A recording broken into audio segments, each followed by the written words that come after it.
Saya sebelumnya ini kan positif COVID, Oh tapi ya, sudah negatif.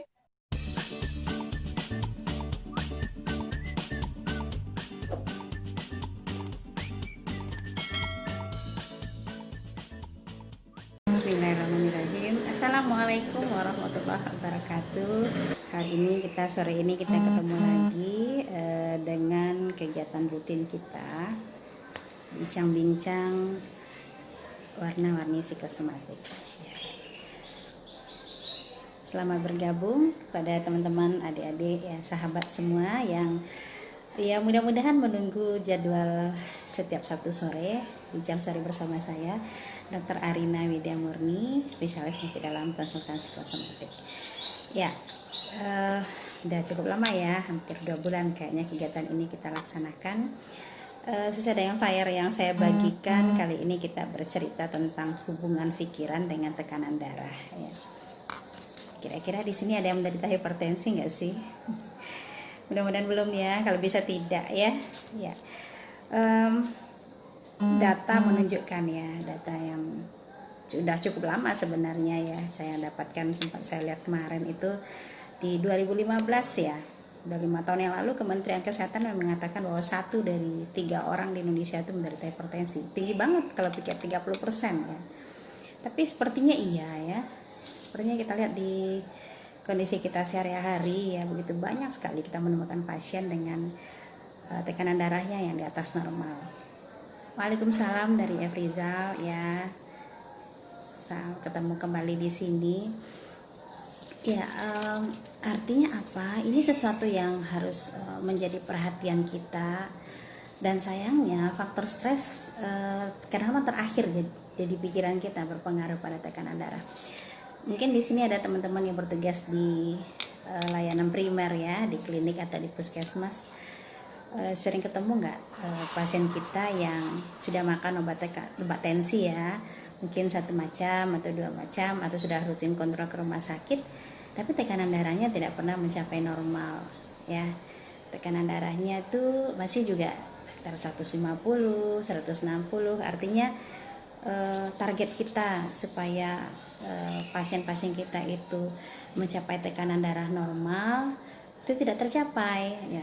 Kenapa kita harus mencapai tekanan darah yang normal? Karena kita tahu bahwa efek samping ya, bukan efek samping obat ya, kemudian komplikasi dari hipertensi yang berlangsung lama itu juga menyebabkan suatu masalah dalam kesehatan ya, dalam pelayanan kesehatan. Nah, saya mau cerita dulu hipertensi secara umum ya. Saat ini hipertensi selain diabetes, hipertensi adalah silent killer. Apa ini maksud dengan silent killer ya? Penyebab kematian yang tidak terduga sebelumnya. Tiba-tiba pasien kita nyeri dada, pergi ke UGD, tidak tertolong, tekanan darahnya tinggi. Atau kena stroke, baru ketahuan tekanan darahnya tinggi ya.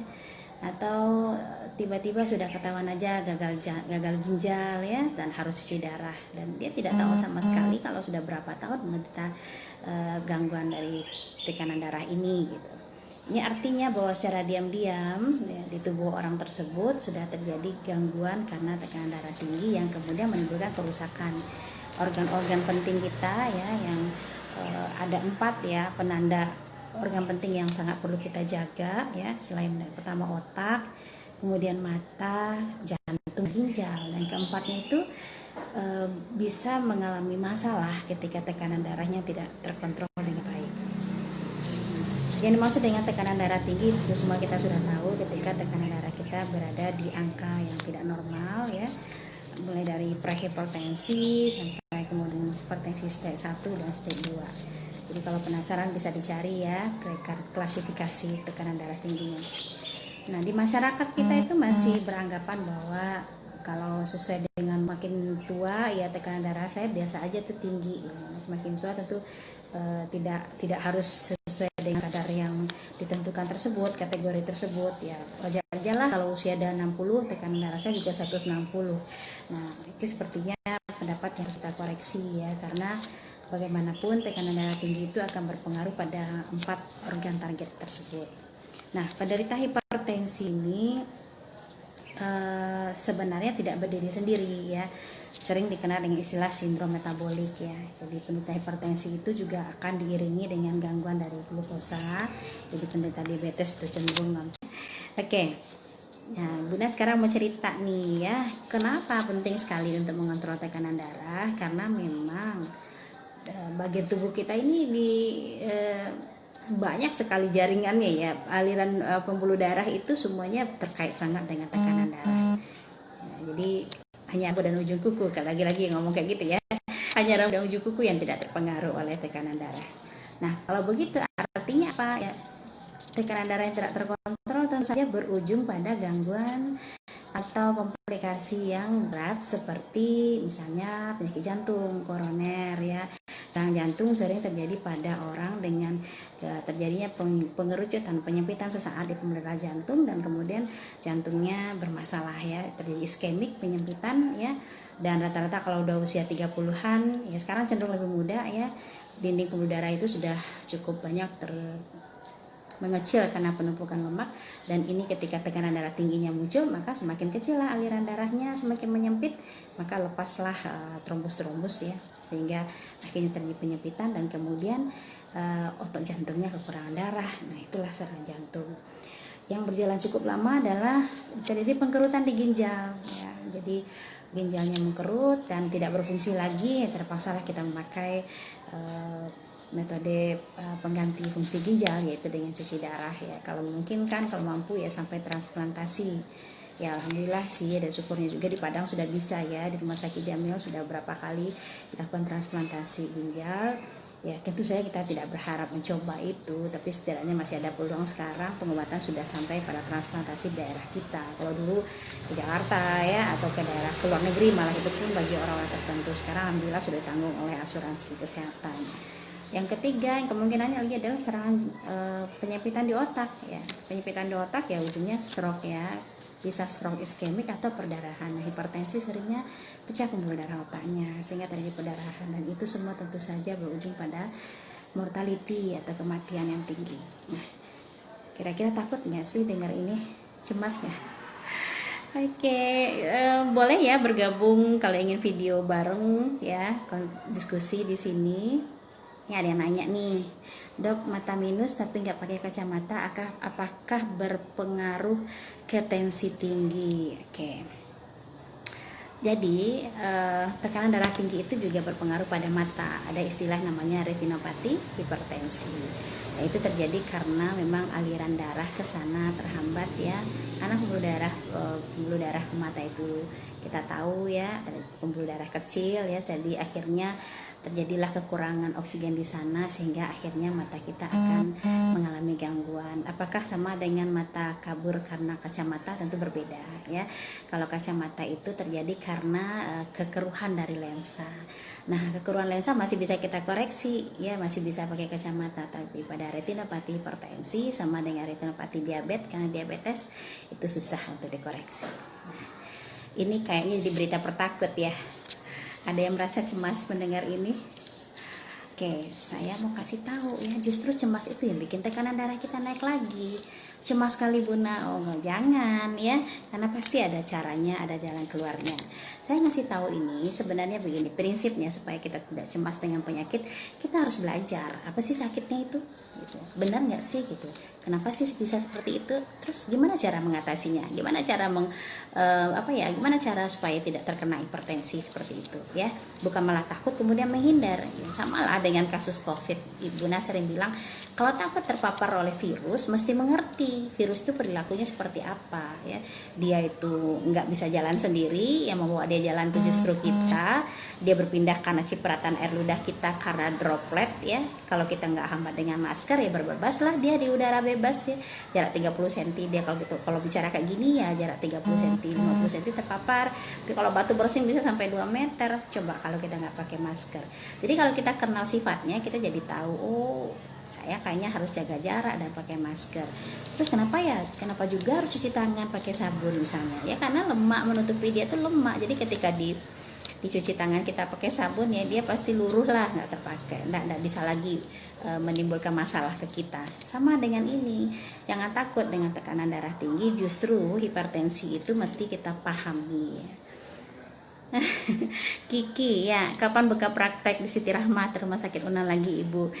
Aduh mohon maaf banget ya, ya pandemi belum usai, Bunda masih sibuk dengan pasien di isolasi sebagai penanggung jawab ruang isolasi di Rumah Sakit Unan. Masih banyak rapat ya, kemudian masih mengajar juga. Aduh ternyata mengajar daring online ini juga ternyata capek juga ya, kadang menguji dan sebagainya. Akhirnya Bunda terpaksa tutup praktek dulu di Siti Rahmah ya. Tapi kalau Rumah Sakit Unan sekarang ada kemajuan, hampir tiap hari bisa telemedicine. Tentu saja harus sabar menunggu jadwal Bunda untuk bisa menerima video callnya. Tapi kami insya Allah ada di Poli kalau tidak ada kegiatan lain yang mendadak ya, harus sabar, mohon maaf ya. Tapi ini salah satu cara Bunda untuk mendekatkan hati dan menyampaikan informasi pada semua yang membutuhkan, terutama pasien-pasien yang sudah lama susah kontak langsung ya, hampir berapa bulan ya, dari April ya, April, Mei, Juni, Juli, Agustus, September, Oktober, udah hampir 7 bulan ya kita seperti ini ya. Makanya Bunda tertarik membahas tentang hipertensi karena kalau kita nggak santai di masa pandemi ini pada hipertensi semua nanti ya. Oke, hipertensi karena diidentikan orang dengan suka marah ya, suka kesal. Benar nggak sih?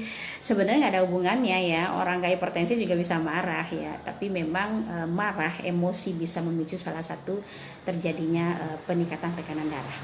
Oke, sedikit lagi tentang hipertensi, bahwa sebenarnya faktor yang berpengaruh yang memang sukar untuk dikoreksi adalah keturunan ya, genetik. Sering Bunda bilang kalau misalnya kita kena hipertensi karena orang tua kita dulu tekanan darah tinggi juga ya, kakek atau nenek juga hipertensi, terus sekarang kita hipertensi juga. Kalau Bunda boleh bilang sebenarnya itu rezeki ya. Loh, kok rezeki ya? Iya, itu sesuatu yang harus kita terima ya. Apalagi di Indonesia tidak terbiasa dengan marriage counseling ya, konseling dulu sebelum nikah. Misalnya kalau kakek nenek kita dulu ketahuan hipertensi, kita nggak usah nikah deh, nanti keturunan kita nanti pada kena hipertensi. Itu kan nggak ada di kita ya. Biarlah tekanan darahnya tinggi, yang penting yang buat tetap suka, kita nikah aja gitu ya. Kalau di Indonesia seperti itu, konseling marriage-nya tidak mampu tidak menelaah penyakit-penyakit genetik yang kemudian membatalkan pernikahan seseorang ya. Terus jadi artinya kalau kita punya keturunan, maka ya kita harus terima, itu rezeki dari Allah, kita dilahirkan pada keluarga yang punya riwayat hipertensi. Tidak ada masalah ya. Yang perlu apa? Supaya tidak terpicu, karena tidak semua keturunan hipertensi pasti bakal kena hipertensi. Itu harus ingat ya. Tidak 100% ayahnya hipertensi, anaknya pasti hipertensi ya. Artinya apa? Mungkin belajar dulu ada pohon genetik apa istilahnya waktu SMP atau SMA ya, mungkin 25% ya. Dari ibu dan ayah yang punya genetik hipertensi, mungkin seperempatnya atau 1 dari 4 orang anak yang menderita hipertensi. Tapi itu juga tidak mutlak karena biasanya ada faktor pemicu. Oke, Bunda mau baca dulu, ada pertanyaan takut kelewat. Mana yang diobati duluan, hipertensinya apa psikosomatisnya Bunda? Saya makan obat tensi nggak mempan, malah ketemu teman ketawa-tawa bisa turun tensinya dan takut stroke. Oke. Kedua-duanya sih ya, kalau Bunda bilang hipertensinya mesti dikontrol, psikosomatisnya juga mesti diperbaiki ya. Karena semuanya saling berkaitan, kan Bunda ada bilang di flyer. Pikiran dan tekanan darah itu tidak bisa dipisahkan. Oke, Bunda lihat dulu ada yang mau nanya lagi. Oh, tadi sudah. Oh. Dok, mata minus tapi nggak pakai kacamata, apakah berpengaruh ke tensi tinggi? Oke, ketika kita punya masalah ya mata kita minus ya, artinya kan kita ada gangguan penglihatan dong ya. Nah kalau gangguan penglihatan tentu saja ada rasa tidak nyaman, itu bisa pengaruh pada tekanan darah karena kita mengalami ketidaknyamanan karenanya. Oke, ada pertanyaan lagi dari Sally. Bu, bagaimana mengedukasi pasien yang susah minum obat hipertensi? Oke. Itu memang sulit ya, mengedukasi itu mesti kita pahami dulu ketika berbicara dengan pasien ya Dokter Sally ya. Ketika berbicara dengan pasien kita mesti tahu dulu ini pasiennya pahamnya dengan hipertensi sampai di mana. Jangan asik bercerita dulu tentang komplikasi, efek samping obat dan sebagainya, sementara pasien nggak ngerti apa-apa gitu. Jadi pertama kali berdiskusi dengan pasien, tanya dulu yang dia tahu tentang hipertensi apa sih gitu. Karena pandangan pasien banyak sekali, karena pasien sekarang, apalagi sekarang ya dengan media sosial, gara-gara pandemi banyak buka HP, daripada kontak dengan orang lain dia bisa Google macam-macam ya, dia bisa dengar macam-macam di video, bisa salah dalam menangkap apa itu hipertensi. Jadi bongkar dulu, tanya dulu. Nah ketika ada yang salah dari konsep ya kita perbaiki, jadi nggak usah buru-buru ya, nggak usah buru-buru. Salah satu cara untuk membuat pasien memahami penyakitnya adalah mengajarkan dia mengenal apa itu penyakitnya, sehingga dia tahu kenapa ini dilarang, dia tahu kenapa ini boleh, dia tahu kenapa ini bisa begini dan bisa begitu. Benar pernah ketemu pasien ya yang kemudian akhirnya tensinya nggak turun-turun, kenapa ya, karena dia bilang gini, Bu, saya sudah menghentikan semuanya yang dilarang sama dokter, saya tidak boleh makan ini, tidak boleh makan itu, saya sudah tenang, saya sudah stop semuanya, tapi tensi saya kenapa tidak turun juga, saya udah makan obat, saya rajin makan obat, tapi kenapa tensi saya nggak turun juga, kira-kira kenapa? Ada yang bisa jawab? Ada yang bisa bantu? Bunda hanya bilang, Ibu dengan cara begitu nyaman gak? Ya dokter, gimana mau nyaman ya, masa di rumah saya bikin dendeng, saya nggak bisa makan dendeng. Saya mau bikin ini, saya ada beli durian atau apa, saya nggak berani makan. Anak-anak beli martabak Mesir, saya nggak berani makan. Lalu artinya apa? Si ibu ini mengalami gangguan ketidaknyamanan, stres dia dengan aturan-aturan yang dikatakan oleh dokternya, nggak boleh ini, nggak boleh itu. Sarapannya pakai nasi ya, makanya 3 kali sehari, dengan makanannya sayur pun ditumis ya nggak sih, semuanya harus berasa garam. Dulu ingat ya sih kalau makanannya kurang garam dikatain apa? Ya kan, kalau kita makannya kurang garam kita sudah curiga, udah pengen nikah nih kayaknya makannya nggak bergaram, seperti itu. Ibu Na masih dapat istilah seperti itu ya, mungkin anak-anak sekarang nggak begitu. Jadi artinya makanan Minang itu cenderung bergaram ya, sementara kondisi makanan yang tinggi kadar garam itu bisa memicu tekanan darah, satu dari patofisiologi dari timbulnya hipertensi. Yang kedua, penyebab hipertensi itu bisa karena memang ada gangguan genetik tadi ya. Udah ada kerusakan-kerusakan di tubuh kita, di ginjal dan sebagainya ya, di pembuluh darah, sehingga memicu tekanan darah naik. Yang ketiga, karena gangguan metabolisme ya, yang ke sindroma metabolik tadi. Jadi kalau ada diabetes, ada dislipidemia, kadar kolesterol tinggi, kemudian faktor usia yang tidak bisa dikoreksi, itu bisa memicu kita tekanan darah tinggi. Dan yang keempat yang jarang juga dibicarakan orang sebenarnya masalah stres gitu. Pernah dengar enggak ada pasien yang, mungkin di sini ada yang praktisi juga ya, pernah dengar enggak kalau ada pasien yang pergi ke rumah sakit, setiap periksa tensi di rumah sakit itu di puskesmas tinggi tensinya, tapi kalau dia cek di rumah enggak, normal aja tuh gitu. Dia sudah makan obat tensi nih, tetapi selalu nyampe di rumah sakit langsung ngobrol ya. Mungkin ada yang ingin ditanyakan secara langsung. Kita cerita kenapa stres ya bisa menyebabkan tekanan darah tinggi. Jadi sebenarnya hubungan timbal balik ya. Stres bisa bikin tekanan darah tinggi juga bisa bikin stres. Karena itu sebenarnya begitu ketahuan tekanan darah tinggi, maka pengobatan menjadi sangat penting. Dikatakan tekanan darah tinggi bila 2 kali pemeriksaan di hari yang berbeda tekanan darah sudah di atas normal. Jadi artinya kita harus makan obat, tidak saja obat untuk tekanan darah tinggi, tapi juga kita koreksi yang lain. Maka jangan heran kalau misalnya periksa ke dokter tekanan darah tinggi, lalu dokter meminta periksa banyak hal ya, periksa kolesterol, periksa mata, periksa jantung, rekam jantung, ronsen, untuk melihat sudah sampai sejauh mana tekanan darah itu mempengaruhi organ-organ penting di tubuh kita.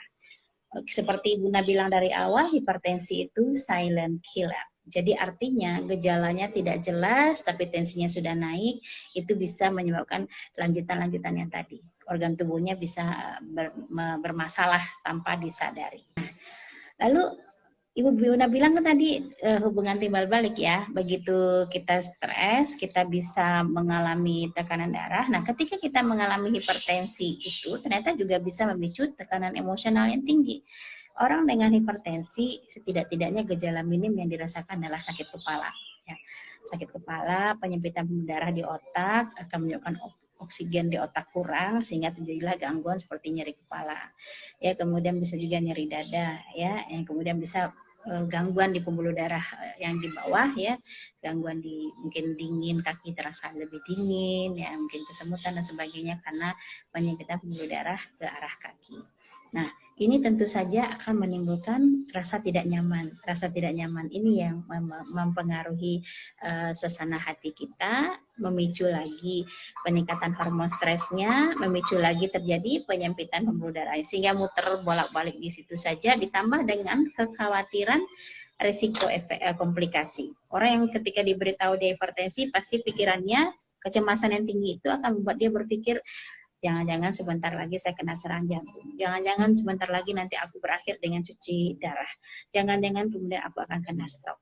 Nah, pikiran-pikiran demikian itulah yang kemudian mempengaruhi seseorang untuk makan obat rajin atau tidak, hidupnya berkualitas atau tidak, sehingga akhirnya compliant, kepatuhan makan obat terpengaruh.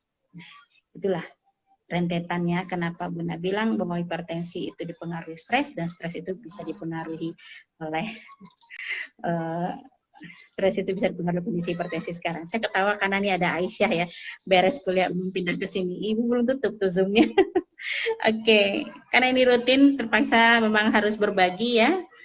Oke, silahkan, kayaknya Diana pengen bergabung sama kita, boleh kita coba dulu. Halo Bu. Ya, halo. Apa kabar? Siapa ini? Baik Bu. Saya Ya. Diana. Diana di mana? Saya di mata air Bu. Oh, di Padang. Iya. Apa yang mau dibicarakan nih Diana, mau dibagi? Ibu, terima kasih sebelumnya sudah saya minta follow dari tadi siang. Iya. Ibu, saya sebelumnya ini kan positif COVID. Oh ya. Tapi sudah negatif. Sudah negatif. Ya, cuman masa pemulihan ini berapa lama ya Bu ya? Oh ya, emang masih ada keluhan ya? Aduh Bu, capeknya minta ampun Bu, pegel, terus gampang lelah. Oke, iya. Terus waktu di ronsen itu ada pneumonia katanya gitu kan. Iya. Terus dadanya sakit. Oke. Gitu. Udah berapa lama negatifnya, Diana? Dari tanggal 13. Dirawat di mana ya waktu itu? Dirawat? RSUD, ya, RSUD Dr. Asir. Oh, di daerah ya, masih di daerah ya. Oke, ya, walaupun topik kita hipertensi nggak apa-apa, kita sekarang ngobrol tentang Diana yang bingung ya setelah dirawat dengan COVID, udah pulang tanggal 13 kok masih merasa kurang fit ya, gitu ya? Iya, soalnya kan saya harus beraktivitas lagi Bu, harus masuk kantor Bu dokter, jadi heran aja karena kan biasanya kalau habis sakit yang sebelumnya cepat itu pemulihannya, cepat sembuhnya. Lah ini kok lama gitu. Ada suasana hati yang nggak nyaman, mungkin cemas atau merasa hopeless mungkin? Ini dada aja tuh. Ya, ini karena saya suka sesak nafas, terus dadanya sakit. Jadi ada rasa khawatir itu aja. Iya. Khawatir. Oke, sekarang tanggal 24, sebenarnya udah hampir 10 hari lebih ya sejak pulang. 10 hari. Iya, tapi belum bisa beraktivitas di luar rumah? Sudah masuk kantor sih, Bu. Sudah masuk kantor dari hari Kamis yang lalu. Oke, jadi gini, sebenarnya ketika kita sudah negatif, sebenarnya tidak perlu khawatir lagi dengan kemungkinan masih ada sisa yang muncul di badan kita gitu ya. Tetapi ketika pernah mengalami pneumonia, memang tingkat kerusakan paru-paru kita kan kita belum jelas ya. Seandainya pneumonia cukup berat waktu itu, kadang-kadang memang ada gejala sisanya ya. Kadang mungkin merasa sesak dan sebagainya. Virusnya nggak ada lagi sih, tapi dia sempat merusak fisik kita. Nah, cuman kalau misalnya kondisi dilihat sekarang cukup tenang ya, batuk, demam nggak ada, Kemungkinan itu Ibu rasa ya, Bunda rasa karena masih ada rasa was-was, masih ada rasa khawatir. Bunda maklum ya, kita mengalami hal seperti itu karena pertama kemarin kaget pas ketahuan positif, terus kemudian harus isolasi ya kan, terus kemudian pulang ada kekhawatiran kalau masuk kantor mungkin teman-temannya gimana gitu ya, artinya ada hal-hal lah yang kita pikirkan. Nah itu tuh bisa mempengaruhi beberapa kondisi di tubuh kita seperti rasa letih ya, rasa pegel-pegel. Nah gitu. Jadi harus coba untuk mengupgrade ya kenyamanannya, memanfaatkan apa yang bisa supaya energi positifnya muncul lagi. Kalau enggak tentu saja kalau stresnya enggak hilang, imunnya menurun ya bisa terpapar lagi atau malah kena penyakit yang lain ya seperti lambung atau bahkan bisa naik tensi kayak sekarang Ibu Guna cerita ya. Jadi memang kami juga menemukan beberapa pasien yang tidak dikenal hipertensi selama ini, tapi begitu masuk isolasi, tekanan darahnya naik, itu kita temukan beberapa pasien. Nanti ya, kalau sudah mulai tenang, ya bisa stabil, kadang-kadang memang kita harus bantu dengan obat. Nah, jadi untuk kasusnya Diana, Ibu Guna sarankan kalau memang ada keluhan, berobat lagi aja, bisa ke poliklinik di rumah sakit yang lain, ya, minta rujukan ke puskesmasnya untuk melihat apakah ada hal-hal lain yang belum terkoreksi, ya. Ada, halo, masih bergabung dengan kita ini? Masih. Kedengaran suara Bunda? Okay. Ya. Oke, kedengaran dengan jelas sekali, bagus.